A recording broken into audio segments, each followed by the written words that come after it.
Hey everyone, नमस्ते, राधे राधे। कैसे हैं आप लोग? आई होप से आप लोग ठीक होंगे। जो आज का मैं ये जो वीडियो लेके आई हूँ, बहुत ही ज़्यादा इम्पॉर्टेंट, बहुत ही ज़्यादा हेल्पफुल वीडियो लेके आई हूँ। तो इस वीडियो के एंड तक बने रहिए। अगर वीडियो अच्छी लगी तो लाइक शेयर सब्सक्राइब करना ना भूलें। और ख़ासकर अगर वीडियो बहुत ही ज़्यादा अच्छी लगी तो अपने उन प्यारे प्यारे रिश्तेदार को, उन प्यारे प्यारे बहनों को और अपने फ्रेंड्स को, सबको शेयर कर सकते हैं, क्योंकि ये वीडियो उनके लिए बहुत ही ज़्यादा इम्पॉर्टेंट होगी जिनके घर में डिलीवरी होने वाली है।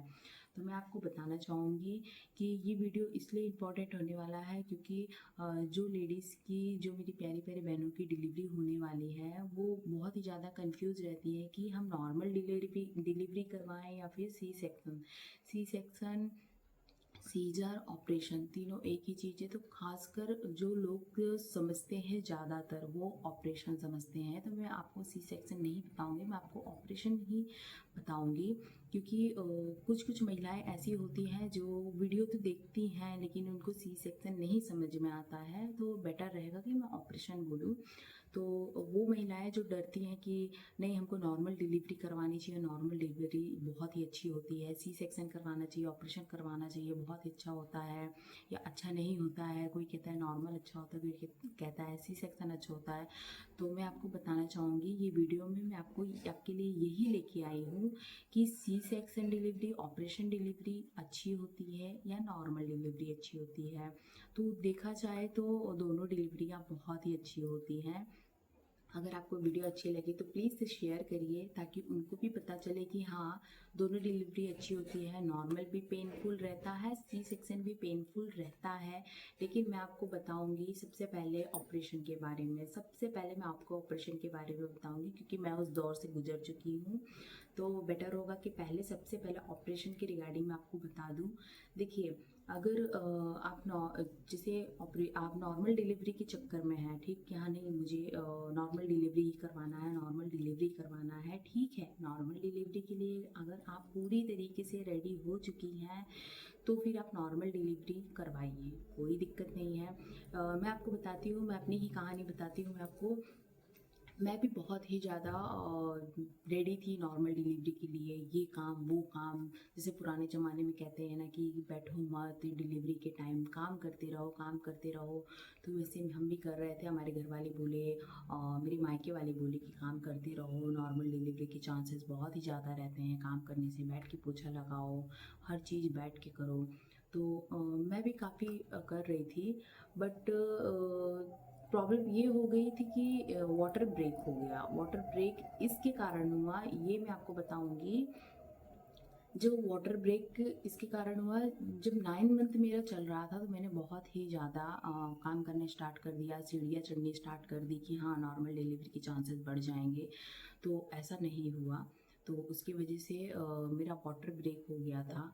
तो मुझे सबसे पहले तो जब मैं नॉर्मल डिलीवरी चाहती थी तो मुझे सबसे पहले एक दाई के पास लेके गए थे। तो दाई ने कहा कि अभी बहुत ही ज़्यादा समय है, तो इनको अभी घर पे लेके जाओ, बहुत ज़्यादा समय है। और मेरा वाटर ब्रेक हो चुका था, उसके कोई रुकने के चांसेस तो थे नहीं। तो उन्होंने कहा कि 24 घंटे तक ये ऐसे ही जाएगा, फिर इनको पेन स्टार्ट होगा उसके बाद। तो कंटिन्यू पानी जाते रहा। तो मैं आपको ये बताऊंगी कि मैंने भी वाटर ब्रेक होने के बाद मैंने भी 4 घंटे तक वेट किया था। 4 घंटे तक मैंने वेट किया था, मेरा पेन स्टार्ट नहीं हुआ था। तो मेरे घर वाले ने मना किया कि फर्स्ट डिलीवरी है तो प्लीज़ इंजेक्शन ना लगवाइए, क्योंकि इंजेक्शन लगवाने से, मैं आपको ये भी बताऊंगी, इंजेक्शन लगवाने से बच्चेदानी फटने का डर रहता है। उससे या तो मम्मी को प्रॉब्लम हो सकती है या तो बेबीज़ को प्रॉब्लम हो सकती है। तो मेरे घर वालों ने कहा ठीक है, ऑपरेशन बेटर चांस रहेगा। तो ऑपरेशन के लिए मैं पूरी तरीके से रेडी हो गई। ठीक है, मेरे बेबी को कुछ नहीं होना चाहिए, मुझे कुछ नहीं होना चाहिए, तो मैं ऑपरेशन के लिए रेडी हो गई। तो सबसे पहले मैं आपको पूरा इसमें डिटेल बताऊंगी ऑपरेशन की रिगार्डिंग। इसमें कोई शर्म वाली बात नहीं है, क्योंकि जो मेरी फ्रेंड्स की, जो मेरी प्यारी प्यारी बहनों की डिलीवरी होने वाली है, उनको एक ये बहुत ही ज़्यादा हेल्पफुल वीडियो है उनके लिए। वो ज़रूर से मेरा वीडियो एंड तक देखिए। तो जब ऑपरेशन के लिए मैं पूरी तरीके से रेडी हो गई थी, मुझे ऑपरेशन थिएटर में लेके गए। तो वाटर ब्रेक ही हो रहा था मेरा। तो सबसे पहले उन्होंने कैथेटर लगाया था। कैथेटर इसलिए लगाते हैं क्योंकि जैसे सामने वाले इंसान को बाथरूम की बार बार दिक्कत ना हो, तो कैथेटर लगाया गया। फिर आईवी लगाई गई, मुझे ग्लूकोज चढ़ाया गया था। तो मैं काफ़ी डरी हुई थी कि कैसे होगा, क्या होगा। तो बहुत ही ज़्यादा मैं डर गई थी। तो मेरी दीदी हैं, उन्होंने कहा था कि नहीं, डरने की कोई ज़रूरत नहीं है, बहुत आराम से हो जाता है, कुछ पता ही नहीं चलता है। तो जब मैं डर गई थी तो मेरी बीपी लो हो गई थी। तो आपको ऐसा नहीं करना है, बहुत ही प्यार से आपको रहना है, बहुत ही अच्छी तरीके से। हाँ, हमारी डिलीवरी होने वाली है, बेबी आने वाला है, ऑपरेशन या नॉर्मल हमको उसकी दिक्कत नहीं है, बस बेबी आ जाए मेरा। और जब उसके बाद जब डॉक्टर्स आए अंदर, तो डॉक्टर्स ने बस इतना पूछा कि आपकी ये पहली डिलीवरी है। हमने कहा हाँ पहली डिलीवरी है, बस इतनी ही बात हुई थी। तो उन्होंने मुझे बैठाया, उन्होंने मेरे कमर पे ना एक इंजेक्शन लगाए थे, जो इंजेक्शन सुनने के होते हैं। वो इंजेक्शन का नाम तो नहीं पता, लेकिन वो सुनने के इंजेक्शन होते हैं। तो वो है, एक इंजेक्शन लगाएंगे कमर पे। तो कमर पे ना वो देख के लगाते हैं। सबसे पहले जब वो इंजेक्शन लगाएंगे, तो अगर उसमें से जैसे हमारी रीढ़ की हड्डी पे, जो रीढ़ की हड्डी होती है ना, उस पर इंजेक्शन लगाएंगे। अगर उसमें से पानी निकलेगा तो ठीक है, वो प्रॉपर सुई आपको सही जगह पे लग रही है। अगर इसमें से पानी नहीं निकलेगा तो आपको वापस से वो इंजेक्शन लगाएंगे। उसमें से अगर पानी निकला तो ठीक है। तो मेरे साथ तो एक ही बार ऐसा हो गया था, लेकिन कोई इश्यूज़ नहीं होते हैं उसमें। तो जैसे ही मुझे इंजेक्शन लगाया गया तो डॉक्टर्स ने मुझे लिटा दिया, और जब मैं लेट गई थी तो धीरे धीरे धीरे धीरे सिर्फ मुश्किल से 10 सेकेंड लगा होगा। मेरे पूरे कमर के नीचे, ऊपर का मैं पूरी तरीके से होश में थी। मेरे हस्बैंड भी थे ऊटी में, और मेरे हस्बैंड भी थे। मैं पूरी तरीके से होश में थी, सिर्फ मेरे कमर के नीचे के हिस्से काम करना बंद कर दिए थे। तो जब उन्होंने मुझे इंजेक्शन लगाया ओनली 10 सेकेंड के बाद, मैं अपने हस्बैंड को कह रही थी कि अरे सुनने नहीं हुआ, ये लोग ऐसे ही कर देंगे, ऐसे ही कर देंगे। तो 10 सेकेंड के बाद कुछ ऐसे जैसे ठंडा ठंडा चींटियाँ काटती हैं, बहुत ही अच्छा लगा मुझे शरीर में। तो पैर और में एकदम ठंडा ठंडा लगा कि अरे कितना अच्छा लग रहा है। तो बाद में मुझे पता ही नहीं चला क्या हुआ। मेरे हस्बैंड बताए कि सबसे पहले तुमको उन्होंने ना चिमटी से ऐसे करके पेट में ऐसे करके बहुत तेज़ से दबाया, तुम कुछ भी रिस्पॉन्स नहीं दी, तब उन्होंने चीरा लगा दिया। तो उसके बस मुश्किल से 3 मिनट के अंदर मेरी बेबी हो गई थी। 3 मिनट के अंदर हो गई थी बेबी। तो देखिए, मैंने 4 घंटे तक मैंने इंतज़ार किया था। 4 घंटे तक मैंने इंतज़ार किया था, मुझे पेन नहीं स्टार्ट हुआ था। तो डॉक्टर्स ने बताया अगर ये और भी ज़्यादा वेट करती तो इनकी बेबी को दिक्कत हो सकती थी, क्योंकि बेबी ने अंदर कचरा कर दिया था, और कचरा बेबी के मुंह में जाने की पूरा का पूरा चांसेस था। लेकिन समय रहते ही हमने ऑपरेशन करवा लिया। तो जब बेबी मेरी आ गई, तो उसके बाद जो प्रोसीजर होते हैं टाँके लगाने के, टाँके लगाए गए। टाँके लगाने के बाद बहुत ही टाँके लगाने के बाद वो होता है, डॉक्टर्स करके वो चले गए थे। तो मुझे मेरे बेड पे शिफ्ट कर दिया गया। तो उसमें जब तक वो सुनने की इंजेक्शन का असर रहता है, तब तक हाँ, हमारे पैर और तो मूव नहीं करते हैं। जब उसका असर ख़त्म हुआ तो मुझे हल्का हल्का पेन स्टार्ट हुआ था टाँके पे, जहाँ पे चीरा लगा हुआ था मुझे। तो हल्का हल्का जब मुझे पेन स्टार्ट हुआ था, तो ये हुआ कि अगर तुम बर्दाश्त कर सकती हो तो ठीक है। तो मैं बर्दाश्त कर ली, मतलब इतना भी ज़्यादा पेन नहीं हो रहा था मुझे कि जहाँ चीरा लगा हुआ था, पेट मेरा कटा हुआ था, मुझे बिल्कुल भी एहसास नहीं हुआ। फिर उसके बाद जैसे 5-6 बजे की लगभग में मेरा ऑपरेशन हुआ था 9 बजे के लगभग में। तो 5-6 बजे के दोपहर में, आफ्टरनून में, मुझे ये हुआ कि मुझे इंजेक्शन लगा दीजिए, नहीं तो फिर दर्द होगा तो मैं कैसे बर्दाश्त करूँगी। तो मैं अपने ज़बरदस्ती से इंजेक्शन लगवा ली, जो कि इतना गैप होने के बाद मुझे इंजेक्शन लगाया गया। मुझे कोई भी प्रॉब्लम्स नहीं हुई। और 24 आवर्स हमको स्ट्रेट ही लेटना पड़ता है, 24 घंटे तक सीधा ही लेटना पड़ता है। 24 घंटे के बाद हमको थोड़ा सा करवेट करवाया गया, और कुछ खाने पीने के लिए नहीं देते हैं, नहीं तो टाँके पे असर पड़ेगा। तो 24 घंटे के बाद मुझे चाय और बिस्किट दी गई थी, और फिर उसके बाद 1-2 घंटे के बाद मुझे थोड़ा सा पानी दिया गया था पीने के लिए। तो फिर उसके बाद जब मुझे मूव किया गया, थोड़ा करवट, दोनों साइड करवट लिया करवाए सब लोग।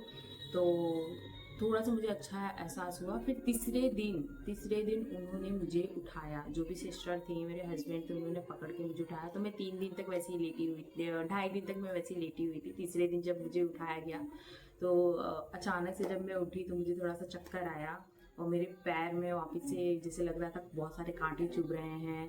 तो मैं काफ़ी देर तक ऐसे खड़ी थी। तो मुझे काफ़ी चलाया गया, बेल्ट लगाया गया, चलाया गया।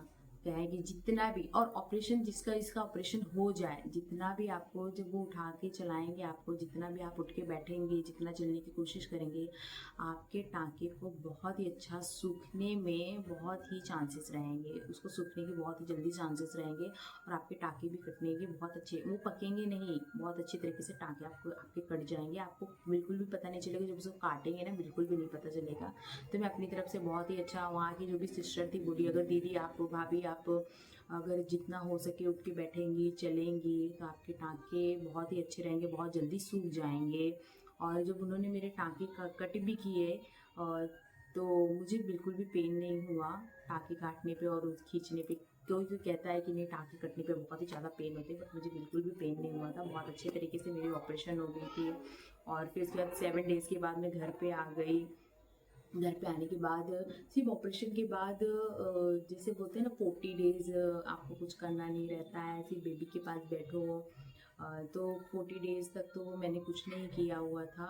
और हाँ, ऑपरेशन होने के बाद जैसे कि पेट निकलने के ज़्यादा चांसेस रहते, तो आप ठंडा पानी बिल्कुल भी ना पिए।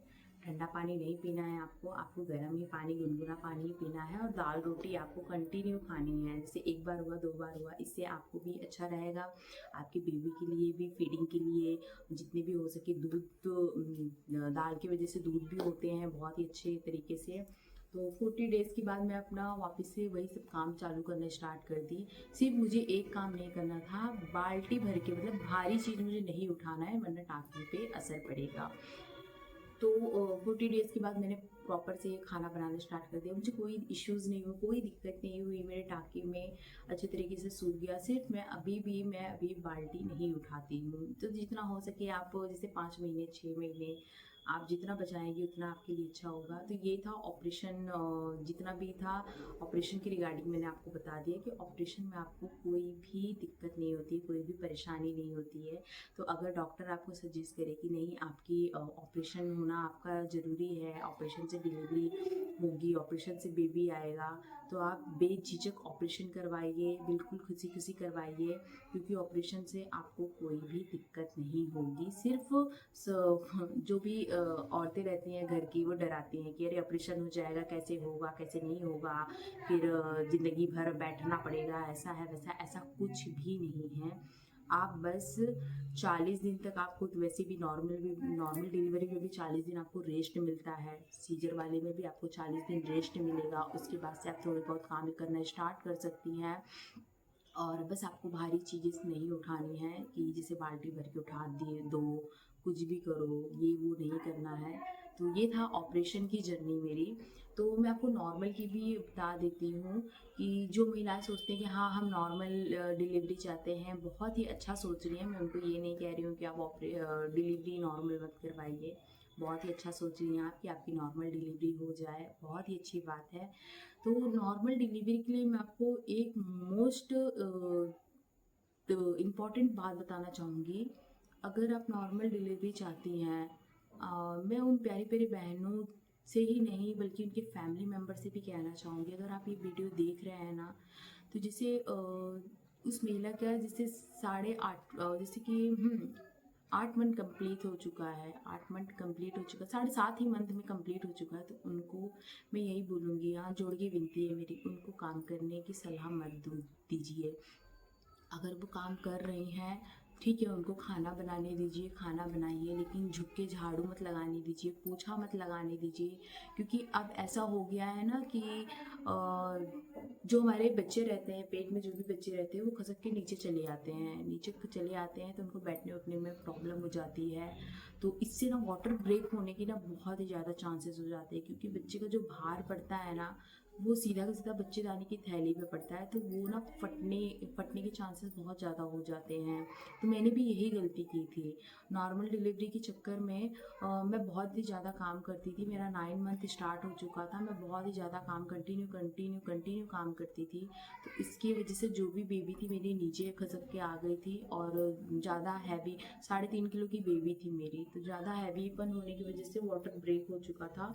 तो आप लोग से मैं यही बोलूँगी, जैसे ही आपको 7.5 मंथ लगेगा ना, आप लोग काम करना बिल्कुल बंद कर दीजिए।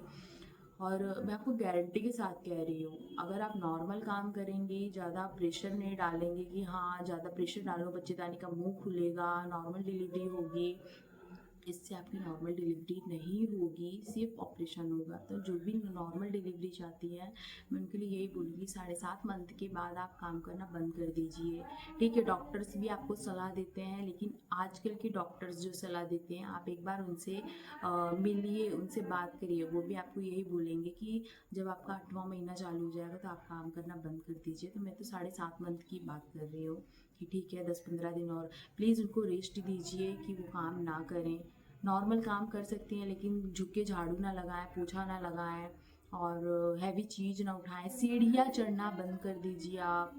7.5 महीने के बाद सीढ़ियाँ चढ़ना बंद कर दीजिए, ऊपर नीचे करना बंद कर दीजिए। और अगर आप सीढ़ियाँ चढ़ रही हैं तो जाहिर सी बात है बेबी नीचे आएगा और वाटर ब्रेक हो जाएगा। वाटर ब्रेक होने के बाद सब कहेंगे कि ठीक है दर्द होगा, दर्द होगा, दर्द होगा। दर्द होगा तो ठीक है, नहीं तो फिर आपको ऑपरेशन करवाना पड़ेगा।